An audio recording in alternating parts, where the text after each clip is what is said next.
At the age of 40, my wife abandoned our seemingly perfect family and insisted on divorcing me to reunite with her first love. She said life only happens once, and she had regretted her decision for more than 10 years. She wanted to make it up to him in the time she had left. I clenched the report in my hand and said nothing in the end. She didn't know yet that she had cancer and didn't have much time left to live. In the KTV, Jessica cried, "I feel guilty for not giving you those beautiful dreams." Her voice trembled with emotion as she sang. All the big bosses were present. They laughed and teased her, saying that Jessica was still a woman of deep feelings even at the age of 40.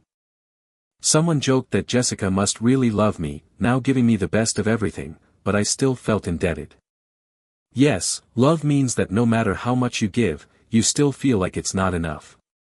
But I couldn't laugh at all, because I knew that the person she felt guilty about her whole life wasn't me. Half a month ago, I met her first love, the one who had disappeared for many years. He had gotten married and divorced during that time. Life had been hard on him. Now he had returned to Haidu with his children and was working as a hotel waiter. When he saw Jessica and me, he panicked and lowered his head to avoid being seen. But because of work, he had to come over and refill our water. "Sir, madam, please enjoy your drink," he said with an awkward smile. Fine lines were etched deep into his weathered face. His once handsome features had become wrinkled with time. Jessica barely recognized him. "Victor." When she called out his name, she looked confused. In that moment, she wasn't thinking too much, just surprised. Victor gritted his teeth, accepted the moment, and finally smiled with resignation. "It's me. Long time no see." Everything began to change from that one eye contact. Jessica got lost in his gaze, a little stunned. Victor looked at me and said, "This is your husband. He looks so young, unlike me. You probably don't recognize me anymore." Jessica snapped out of it, picked up her teacup, and forced a smile, as if she felt guilty. "How could it be? By the way, how come you?" "I'm divorced. I couldn't stay where I was, so I came back," he said, lowering his head slightly as he cleaned the table. From that angle, his profile was still charming.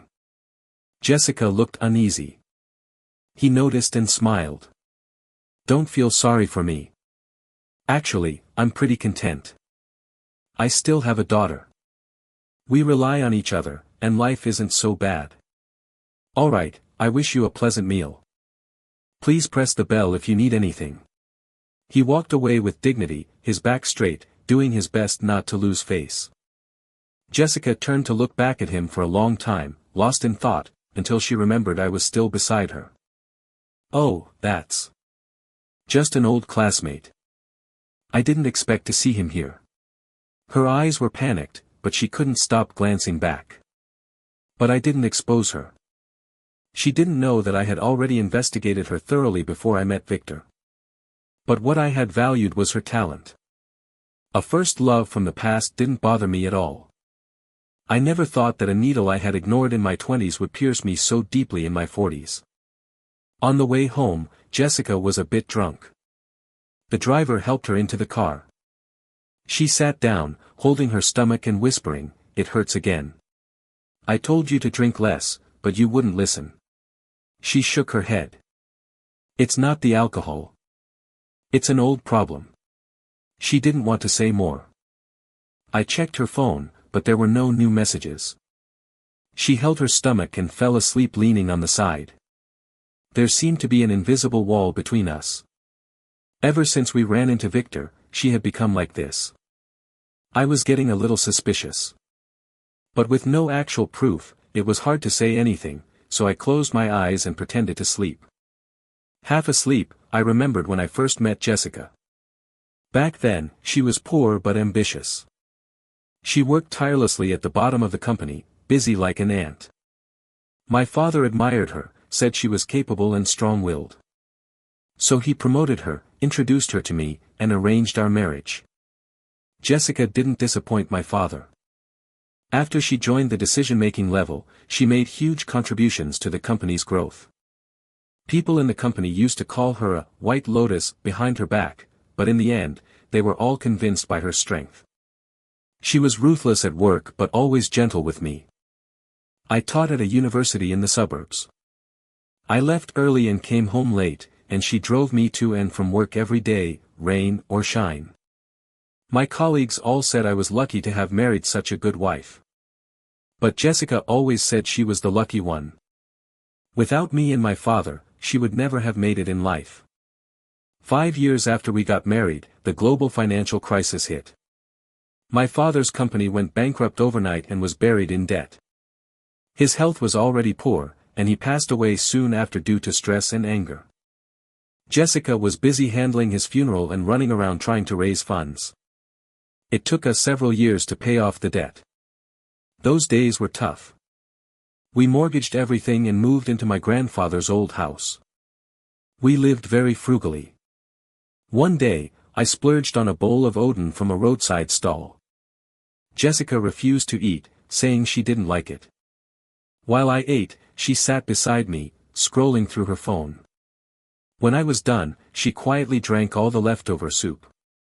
That was when I realized it wasn't that she didn't like it, she just couldn't bear to waste money. My eyes welled up. I said, "Let's order another portion. It's not like we can't afford it." But she said it didn't taste good and pulled me away. She came from a poor background. For her, even $10 was something to save. She was incredibly frugal. But even then, she never stopped me from buying what I wanted. She never scolded me for spending money freely. She always apologized to my father, to me. Later, when the company finally made a profit, she became a boss in the eyes of others. But she never cared for people who flattered her. How could something be wrong with a woman like that? But how could that same woman, at 40, with everything she had, suddenly fall for a middle-aged man with wrinkles all over his face? I sighed, opened my eyes, and looked at Jessica sleeping beside me, filled with mixed emotions. It had been raining all day. The streets were nearly empty. It was already 11 at night. In the misty drizzle, a solitary figure stood still. The moment the car door opened, Jessica saw her and sobered up instantly. "Jessica." Victor lowered his head. Tears mixed with rain and trailed down his thin chin.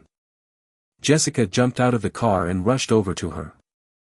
He looked anxious. "What are you doing here?"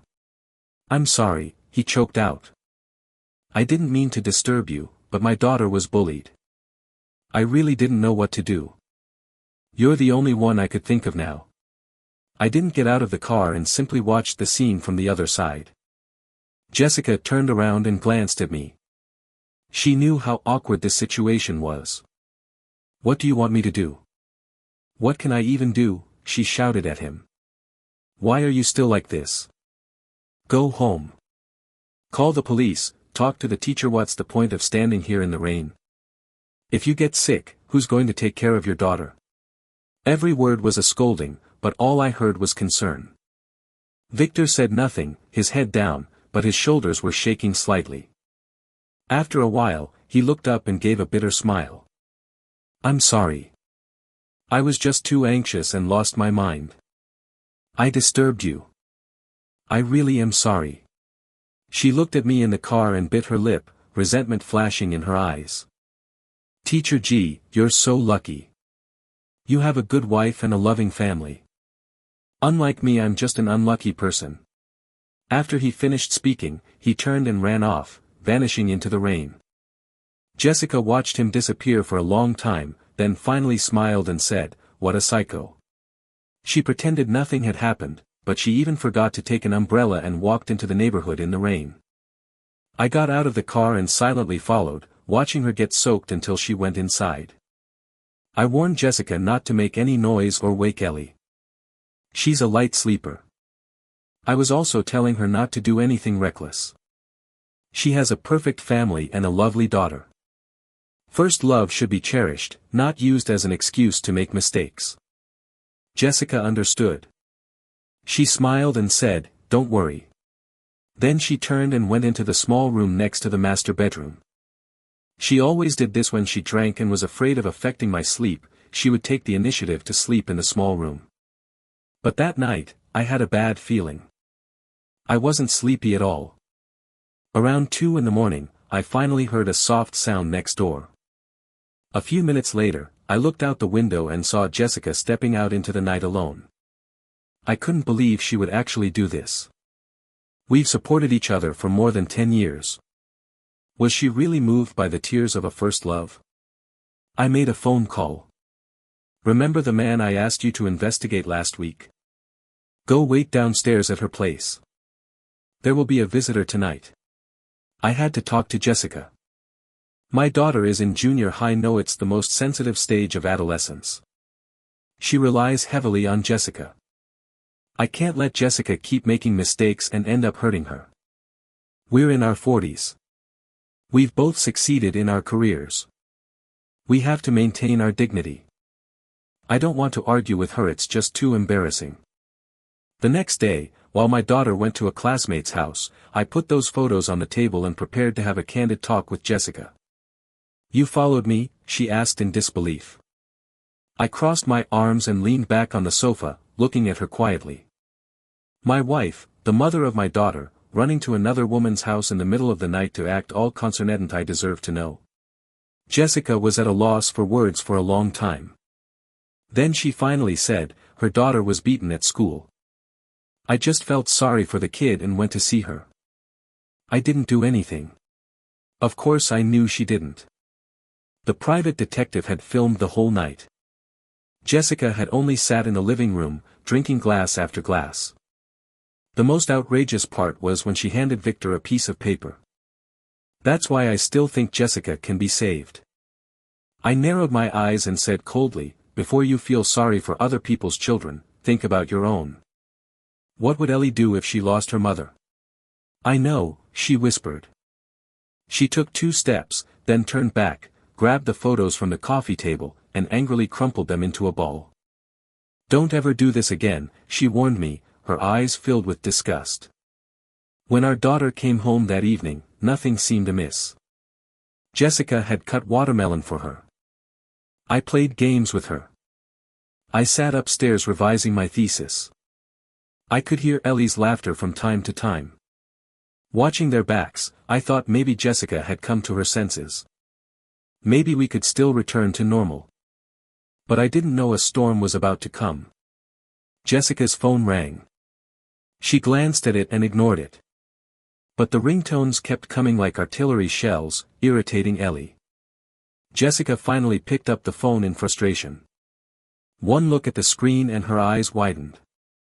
Ellie, unaware, asked, Mom, what's wrong? Jessica's hands were trembling. Then she made her decision. She picked up her coat from the floor and walked to the door. Ellie, Mom's going out for a bit. Was she crazy? I jumped to my feet and tried to call her back. Jessica. But she didn't look back. She dashed into the night. I knew, in that moment, our family was finished. Dad, where's Mom? Ellie asked. How could I explain this to her? I looked at her innocent face, opened my mouth several times, but couldn't speak. Maybe something happened at work. Don't worry, she'll be back soon. Ellie looked outside anxiously. Nothing bad will happen, right? Of course not. You should get to bed. You've got friends coming over tomorrow. I want to wait for Mom. Ellie held my hand for a long time before saying, okay, but if Mom comes back, promise you'll wake me up. She went upstairs to bed, clearly unsettled. I smiled at her before she closed the door. My wife ran away, and I could still manage a smile. I went to the living room, sat on the sofa, and quietly lit a cigarette. On my phone, the private detective kept sending me videos. Jessica had rushed Victor's daughter to the hospital and helped the limping Victor into the car. In the hospital corridor, the two of them leaned against each other, talking closely. I didn't bother watching the rest. I put out my cigarette and sat there waiting for dawn. The next day was Ellie's birthday. Jessica didn't come home. I couldn't be bothered to call her. Ellie asked twice where her mother was, but later she stopped asking. During the party, she couldn't laugh at all. By 11 o'clock in the evening, Ellie had already fallen asleep. Jessica finally came back. I picked up the wine glass and smiled. I came back. I was busy. She froze for a moment. At that point, there was nothing to explain. Just tell me what you want, she said. I want this and that. I thought it was very funny. Finally, I couldn't help it and smashed the wine glass on the floor. I left my own daughter behind. You are the one who ran to take care of the daughter of my old lover. You asked me what I wanted. Jessica clenched her fists, holding it all in. I've been with him since I was 16. We've been in love for 10 years. He's been with me for 10 years, and what did he get? Look at the life she's living now. If I didn't care about him, would I even be human? You and she broke up a long time ago. What does her life have to do with you? I said I would let him live a good life. Her eyes turned red, and her voice trembled. When he was with me, we ate cold steamed buns together, slept on the streets together, and I swore in my heart that one day I would make sure he had a good life. But today, I live in a big villa, my family and career are both thriving, and everyone envies me. But he's serving plates, washing dishes, looked down upon. My daughter is being bullied, and no one can help her. How can I bear to see it? She spoke very emotionally, but all this has nothing to do with me, so what are you going to do? She was silent for a moment, then kicked away the broken glass on the floor. I came back today just to tell you that I won't be home for a while. She didn't say divorce, but it meant almost the same. I never thought the magic of first love could be so great that it would make a woman, who had been calm and composed for decades, lose her mind over him. I no longer have any feelings for her, and I don't care whether we are inseparable, but Ellie, I'm afraid she won't accept it. Suddenly, we heard a slight noise from upstairs. Jessica and I looked up at the same time. Ellie was standing in the doorway, holding her strawberry bear, tears streaming down her face. Ellie, I was startled. Jessica froze for a moment, then quickly smiled and said, Ellie, did Mom and Dad disturb you? Ellie didn't say anything. She hurriedly pulled out a small gift box from her pocket and said, I'm sorry, Mom's late. Ellie looked at her coldly, her delicate little face soaked in tears. You're not my mother. Go be someone else's mother. Ellie. Jessica rushed over, but Ellie locked the door and refused to open it, no matter how she called. Jessica left that night. No matter how guilty she felt towards Ellie, she couldn't resist her first love. I hated Jessica, but I still didn't want a divorce. First, I didn't want to let them win. Second, I was worried that if I really divorced, it would hurt Ellie. Third, I was a little unwilling to lose to Victor. So we just kept on in a cold war. A few days later, I went to the hospital to get the physical examination report. A familiar doctor stopped me, Teacher G. She hesitated, looked around, and asked, Is your lover here? I shook my head. She didn't come today. Every time I had a checkup before, she always came with me. To be honest, I was a little embarrassed today, but the doctor seemed relieved. That's great. Come with me. I was a little confused until we entered the office. She handed me a medical report. It was from last week, when Jessica had a stomachache, and I accompanied her for a checkup. I looked at the report and my mind went blank. Pancreatic cancer, late stage. The doctor sighed. Yes, we were worried that it would upset the patient, so we could only contact you to come. I looked at the test results again and again. Jessica always had stomach pain, but she refused to listen to my advice to go to the hospital. She blamed all the pain on the stomach disease she had gotten from eating cold steamed buns when she was young. After I dragged her to the hospital last week, she didn't even care about the results. She didn't know she was so close to death. After a long time, I asked the doctor, should I tell her? The doctor said, some patients fight for survival when they know their illness, which helps recovery. But others worsen due to stress. We don't know the patient's personality, so we can't judge. So whether to tell the patient or not usually depends on the family. My suggestion is to gently let her know. But before she could finish, my phone rang. It was Jessica. Sorry, I have to take this. I walked to the stairwell and answered the call. Jessica's impatient voice came from the other end. Have you thought about it? Find a time to divorce. I wanted to smoke, but then remembered this was a hospital. I leaned against the wall and rubbed my forehead. You really want to be with him? I've made up my mind. Jessica, you're already 40. It's because I'm already 40. Jonathan, life is short, and I've been regretting for half my life. I don't want to keep regretting it. I want to make it up to him. I've been regretting for so long. I can't believe it. I said with a smile, Jessica, have you been pretending all these years? She was silent for a while. Jonathan, I'm grateful to your father and to you, but I think I've paid off what I owe you after all these years. I know you've always looked down on me. From now on, we should live our own lives. I was shocked. I looked down on you. Haven't I shown you respect all these years? When your parents were sick and passed away, I was the one who took care of them. You said I looked down on you. There was a sneer from the receiver. You were born into wealth. No one could look down on you. How could you understand what that feels like? In that moment, my blood ran cold. It was ridiculous. She had felt inferior back then. I had been worried about her self-esteem, always speaking kindly to her and giving her face everywhere. I didn't expect that, despite all this, her pride was hurt. All these years, she always felt like she was compromising. What about Ellie? She still has you. For her first love, she even gave up her own child. A fire burned in my chest. I clenched the report tightly, almost tearing it to pieces.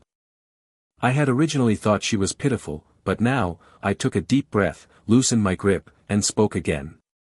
Divorce is fine, but you have to leave the house and pay me back all the money you've spent on Victor these days. She agreed immediately. As long as you're willing to divorce, anything is fine. It's so ridiculous that I couldn't help laughing. Jessica, what on earth are you looking for?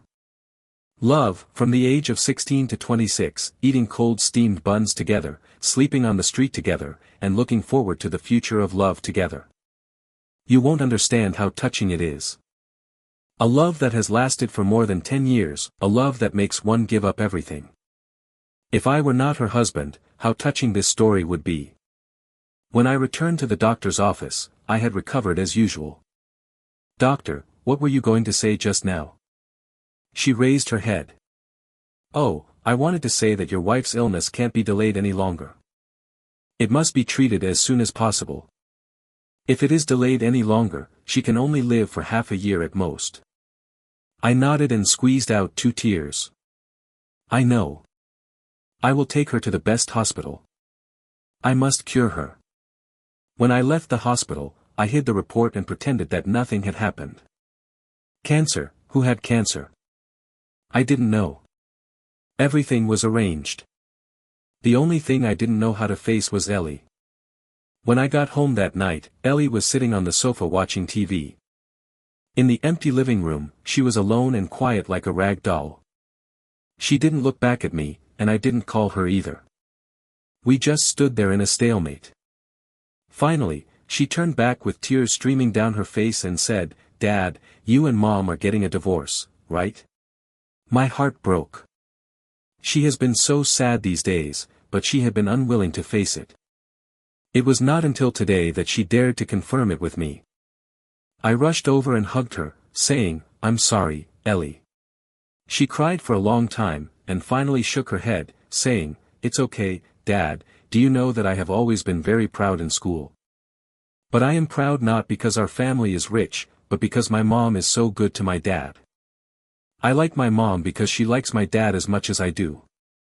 Now that she doesn't like my dad anymore, I don't want to like her either. Her face was childish, but her eyes were cold. She had lost her former innocence. I am both relieved and distressed that my divorce with Jessica has hurt her in the end. On the day Jessica and I received our divorce certificate, Victor also came, bringing along his daughter who looked 70% like her. These days, he had been hiding behind Jessica and making plans. Today was the first time we had a head-on confrontation. Perhaps it was to boost his spirits, or perhaps it was to celebrate our divorce and declare his sovereignty. He deliberately wore a gray suit, but the effect was counterproductive. This suit made him look rustic and vulgar. However, some people like it this way. Jessica found out that I was looking at her. She stood in front of me as if she were facing a formidable enemy. "Jonathan, I must divorce you. You can come to me with everything." I almost rolled my eyes.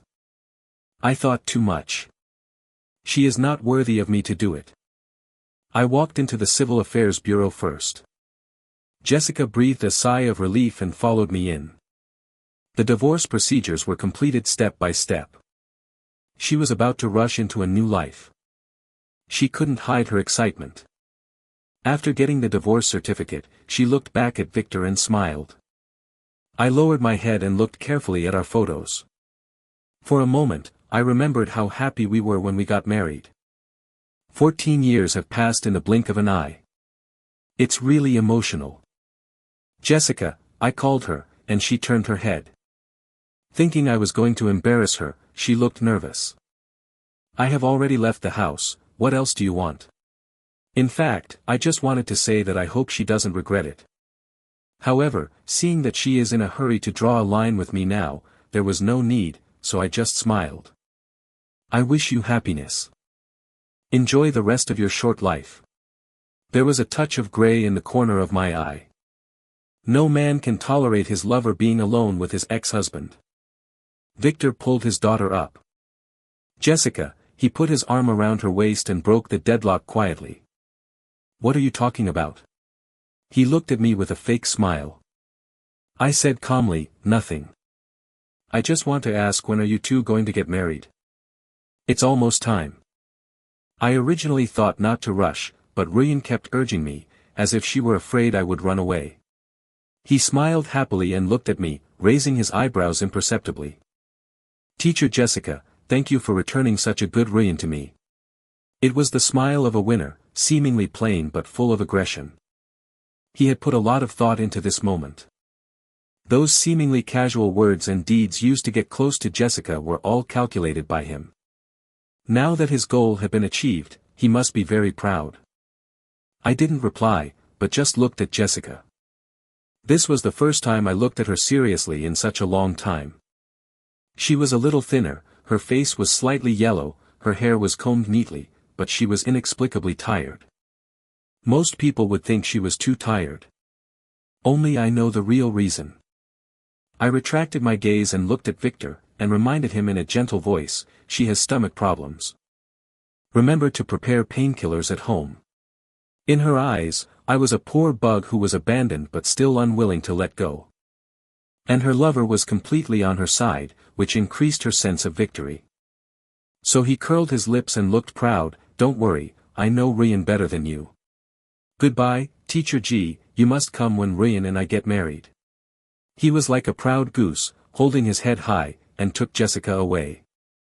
After leaving the house, Victor's daughter smiled and asked Jessica, "Aunt Jessica, can I call you Mom from now on?" Jessica smiled and said, "Of course." The girl was so happy. "Great, I have a mom now.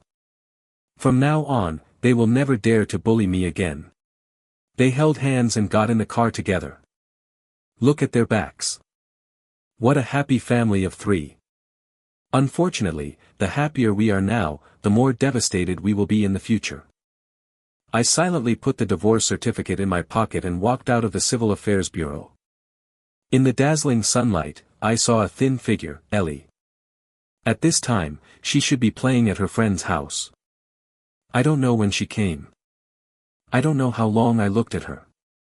After a pause, she came over and held my cold little hand. "Dad, I'm here to take you home.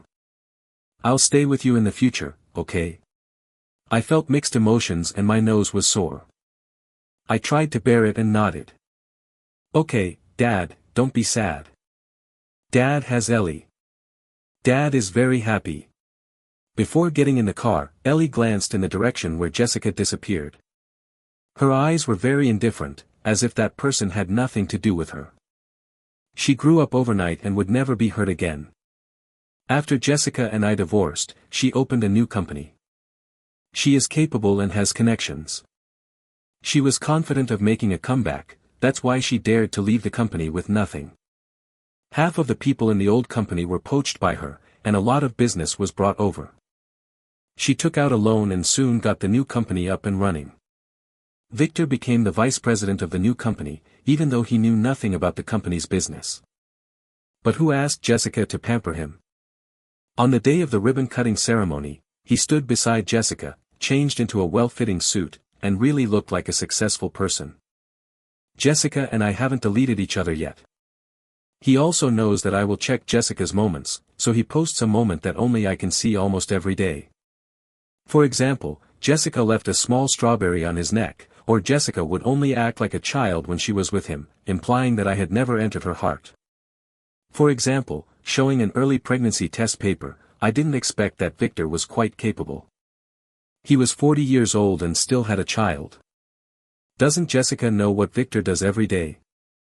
No, she knows it very well, but she feels that she owes him for more than 10 years, so no matter what he does, he pampers me. I am just a part of their game. 1 month later, I received their wedding invitation. Victor called me personally to tell me the good news. Reunite said that after the wedding, we would go on a honeymoon. She wants to go to Switzerland to see the snow-capped mountains, go to Semporna to see the sea, and go to Turkey to ride a hot air balloon. I think she must know that after marrying Jessica, Jessica didn't go on a honeymoon with me because she was too busy with work. That's why she called me to show off. But she doesn't know yet. The building is about to collapse. I listened quietly. When she paused, I asked her if she wanted a wedding dress. The wedding dress that Jessica and I wore when we got married is still there. It cost 800,000 yuan. It was so beautiful. You can't afford such expensive clothes, right? How about I lend them to you? The other party hung up the phone immediately. I was exhausted. People around me asked me why I wasn't angry when Jessica and Victor provoked me like this. They felt sorry for my misfortune and were angry at me for not fighting back. Some people even asked me if I wanted their help to ruin Jessica's new company. I just smiled calmly and said, no need, no need. The higher they fly, the happier I will be. A few days later, Jessica and Victor held their wedding in Sanya. I wrapped myself up tightly and attended in secret. The wedding was set up on the most beautiful beach. The scene was dreamy. A lot of thought was put into everything, from the posters to the tableware. In the guest seats, in addition to some familiar faces, there were also some poor relatives of Victor.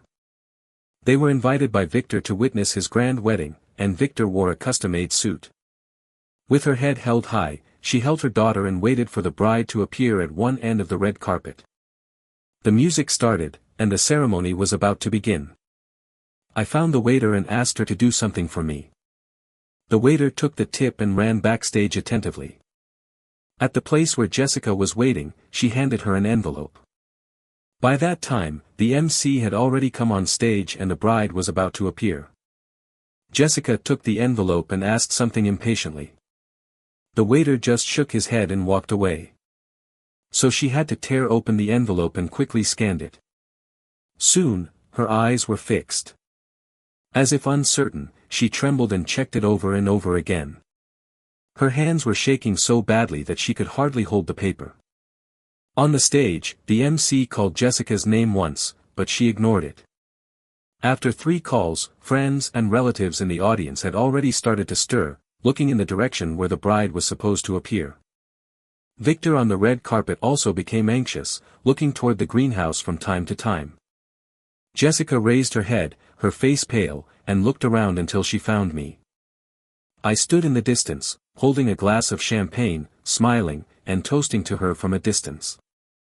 Jessica and Victor's wedding of the century turned into the farce of the century. She rushed to me and asked me why I was so vicious. I just patted her face and said that if you have time to settle with me, you might as well go to the hospital for a checkup. Maybe you can still be saved. She fainted from anger and was hurriedly carried to the hospital. Victor lost one of his leather shoes and his old face was wrinkled. When I got in the car to leave, he held on to the car door tightly and smashed the glass with his bare hands like a madman. How can you be so vicious? This is the wedding of my dreams. You have ruined everything for me. I will kill you. He was like a mad dog, almost unable to stop. Instead of going crazy here, why not go and see your wife? I shook my head sympathetically and asked the driver to drive away. However, Victor was yelling in the back, "Jonathan, wait, I will not let you have an easy time." I waved my hand to ask the driver not to move for the time being, and then looked at the helpless crying girl in the distance. "Your daughter will soon be promoted to junior high school, right?" I asked.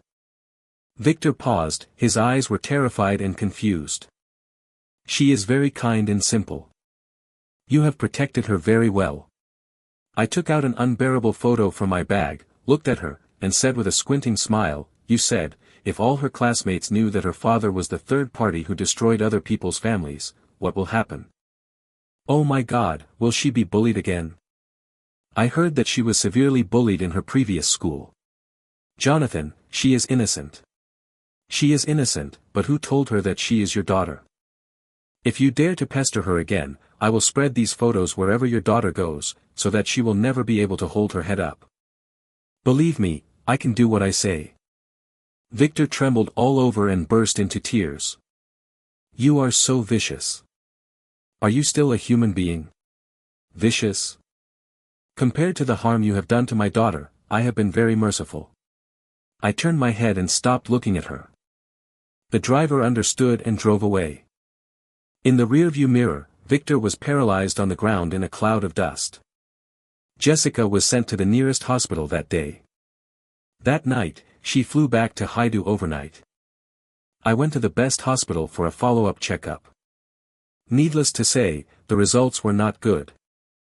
In the past 2 months, she had been busy day and night making sure Victor lived a good life. She took painkillers when she felt unwell and repeatedly delayed the disease. It was now too late to recover. At the wedding, she suddenly found out that she had cancer. Her mental breakdown caused her condition to worsen. In just 1 week, she could no longer take care of herself.